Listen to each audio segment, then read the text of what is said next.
हम सभी यह जानते हैं कि हिंदू धर्म ही सबसे प्राचीन धर्म है और यह आज से 2500 वर्ष पूर्व तक संपूर्ण विश्व में था। कालांतर में जैसे जैसे देश बढ़ते गए, मानव सभ्यता का जैसे जैसे विस्तार होता गया, वैसे वैसे कुछ दूसरी संस्कृतियों का भी उदय होता गया और इस तरह आज के समय में केवल भारत व नेपाल ही ऐसे देश हैं जहां हिंदू आबादी सबसे ज्यादा है। यानी हम कह सकते हैं कि यह दो देश ही ऐसे हैं जहां प्राचीन काल से लेकर अब तक हिंदू धर्म अधिक संख्या में विद्यमान है और इसीलिए यहाँ हजारों साल पुराने मंदिर व पूजा स्थल हैं। ऐसा नहीं है कि अन्य देशों में हिंदू धार्मिक स्थल नहीं है, लेकिन वहाँ इस्लामी आक्रमणकारियों द्वारा वे ध्वस्त कर दिए गए और जो बचे हैं अब वो भी ध्वस्त किए जा रहे हैं। हिंदू धर्म के मानने वाले लोग केवल भारत या नेपाल में ही नहीं बल्कि हर एक देश में कम या ज्यादा संख्या में मौजूद हैं और इसीलिए कई मुस्लिम देश ऐसे हैं जहां भव्य और आकर्षक हिंदू मंदिर हैं। इनमें से कुछ हाल ही में बने हैं तो कुछ सैकड़ों हजारों साल पुराने। इसके अलावा कुछ मुस्लिम देशों में नए हिंदू मंदिरों का निर्माण हो रहा है। आज के वीडियो में हम 7 ऐसे देशों के विषय में बताने वाले हैं जो पूरी तरह से मुस्लिम देश हैं परंतु अभी भी वहाँ हिंदू संस्कृति मौजूद है। यानी कि आज हम 7 ऐसे देशों के बारे में बात करने वाले हैं जहाँ हिंदू मंदिर मौजूद हैं और हिंदू धर्म के मानने वाले भी। तो चलिए शुरू करते हैं आज का वीडियो। आप देख रहे हैं दी साइंटिफिक हिंदू और मैं हूं आपके साथ आपका दोस्त धीरेन्द्र। मित्रों, सबसे पहले सूची में नाम आता है ओमान का। ओमान में हिंदू एक अल्पसंख्यक धर्म है। ऐतिहासिक दस्तावेजों के अनुसार 19वीं सदी तक ओमान में हिंदुओं की संख्या 4000 के करीब थी। इबादियों के हमले के बाद हिंदुओं की संख्या घटकर 300 रह गई। ओमान का अल वलजात और अल बयान जहां सबसे ज्यादा हिंदू आबादी थी, अब वहां हिंदू आबादी बेहद कम है। इसके बावजूद एक रिपोर्ट के मुताबिक वर्तमान समय में ओमान के हिंदुओं की जनसंख्या 2,60,000 है, जिनमें से आपको जानकर आश्चर्य होगा कि भारतीयों की संख्या मात्र 1000 है। ओमान पूरी तरह से एक मुस्लिम देश है, फिर भी यहाँ के मस्कट में आधिकारिक तौर पर मान्यता प्राप्त 2 मंदिर हैं जो क्रमशः भगवान शिव तथा भगवान कृष्ण के मंदिर हैं। वर्ष 2018 में जब भारत के प्रधानमंत्री ओमान यात्रा पर गए थे तो वह मस्कट के शिव मंदिर भी गए थे। दूसरे नंबर पर आता है लेबनान। वर्ष 1932 की जनगणना के अनुसार लेबनान में हिंदुओं की जनसंख्या 13,000 थी। इसके बाद दोबारा जनगणना नहीं हुई है, इसलिए वर्तमान जनसंख्या का आंकड़ा उपलब्ध नहीं है। लेबनान एक मुस्लिम देश है जहां 54% आबादी मुसलमानों की है। इसके अलावा ईसाई आदि 17 धर्म और है। लेबनान में जैतौन नामक शहर में एक हिंदू मंदिर है जिसे इंडियन कम्युनिटी हिंदू टेम्पल कहते हैं। इसके अलावा कई छोटे छोटे मंदिर और भी हैं। तीसरे नंबर पर आता है मलेशिया। मलेशिया में हिंदू धर्म चौथा सबसे बड़ा धर्म है।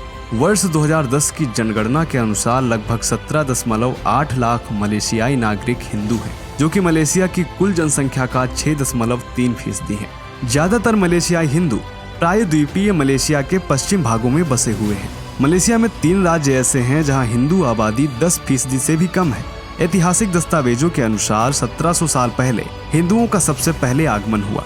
भारत के साथ व्यापार की वृद्धि ने मलय तट के अधिकांश लोगों को हिंदू धर्म के संपर्क में ला दिया। इस प्रकार हिंदू धर्म तथा भारतीय संस्कृति और संस्कृत भाषा इस पूरे देश में फैलने लगी।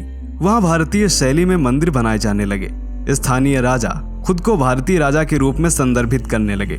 मलेशियाई हिंदुओं का सबसे बड़ा त्योहार दिवाली है, जो हमेशा हर्षोल्लास के साथ मनाया जाता है। मलेशिया में हिंदू धर्म इतना लोकप्रिय हो रहा था कि बड़ी संख्या में लोग हिंदू धर्म अपना रहे थे, लेकिन वहाँ की सरकार ने कट्टरपंथियों के दबाव में आकर एक कानून बना दिया जिसके अनुसार किसी मुसलमान के हिंदू बनने पर पूर्ण पाबंदी है। मलेशिया का बाटू गुफा मंदिर काफी प्रसिद्ध है, जहाँ भगवान मुरुगन की विशाल प्रतिमा है। इसके अलावा और भी कई मंदिर मलेशिया में मौजूद हैं। बात करते हैं चौथे देश की और वह है यूएई।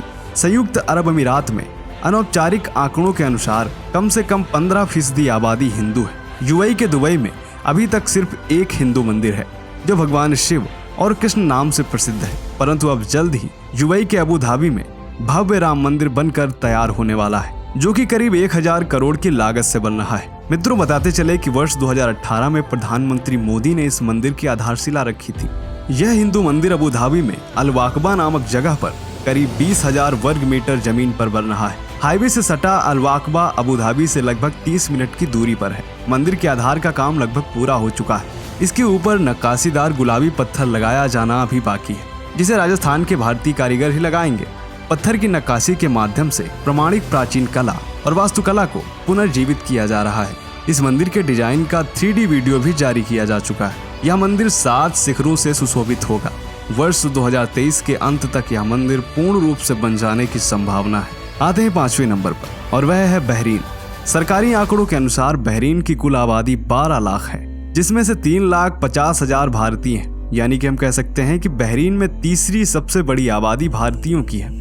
गौरतलब है कि बहरीन में रोजगार की तलाश में आने वाले विदेशियों में सबसे ज्यादा संख्या भारतीयों की ही है। अभी कुछ दिन पहले बहरीन से हिंदुओं के लिए एक अच्छी खबर आई है। रिपोर्ट के मुताबिक यूएई के बाद अब बहरीन में एक भव्य हिंदू मंदिर का निर्माण किया जाना है। इस मंदिर के लिए शाही परिवार ने फरवरी महीने में ही जमीन दान कर दी थी और इसीलिए पिछले महीने 22 जून को बहरीन के क्राउन प्रिंस और प्रधानमंत्री सलमान बिन हमद अल खलीफा ने बहरीन की राजधानी मनामा में स्वामी ब्रह्म विहारी दास और BAPS स्वामीनारायण संस्था के प्रतिनिधि मंडल से मुलाकात की और बहरीन में बनाए जाने वाले हिंदू मंदिर पर चर्चा की।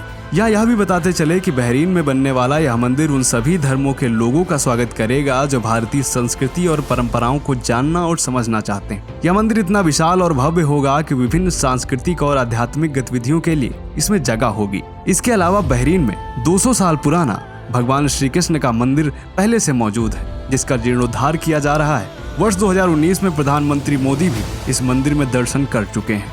आते हैं 6ठे नंबर पर और वह है इंडोनेशिया।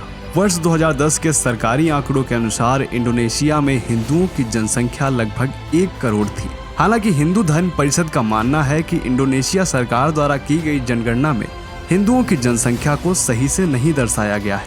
हिंदू धर्म परिषद के अनुसार इंडोनेशिया में वर्ष 2005 में ही हिंदुओं की जनसंख्या 1 करोड़ 80 लाख थी।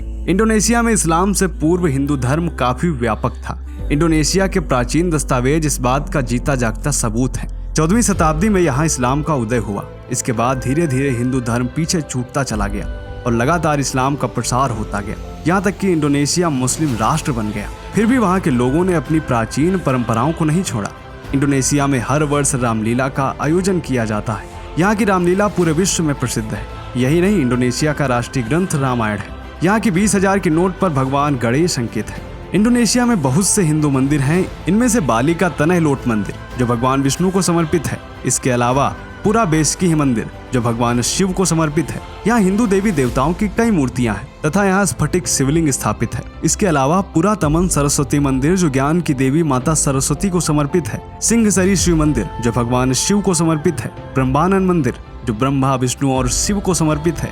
यह मंदिर यूनेस्को द्वारा विश्व धरोहर घोषित किया जा चुका है। ऐसे कई मंदिर इंडोनेशिया में प्रमुख रूप से हैं। सातवें और इस वीडियो के अंतिम देश के बारे में बात करें तो वह देश है बांग्लादेश। बांग्लादेश की कुल आबादी लगभग 16 करोड़ के आसपास है, जिसमें हिंदुओं की जनसंख्या 10% है। यहाँ की राजधानी ढाका में ढाकेश्वरी मंदिर है, जहाँ बड़ी संख्या में श्रद्धालु पहुँचते हैं। बांग्लादेश के कई हिस्सों में और भी कई मंदिर हैं। वर्ष 1947 तक बांग्लादेश भारत का ही हिस्सा था। तो दोस्तों, आज हमने बात की 7 ऐसे देशों के बारे में जहां भारी संख्या में हिंदू रहते हैं और इन देशों में मौजूद हिंदू मंदिरों के विषय में। तो इसके विषय में आपकी क्या राय है वह भी कमेंट करना ना भूलें। मिलते हैं आपसे अगले वीडियो में, तब तक के लिए जय हिंद, जय भारत, वंदे मातरम।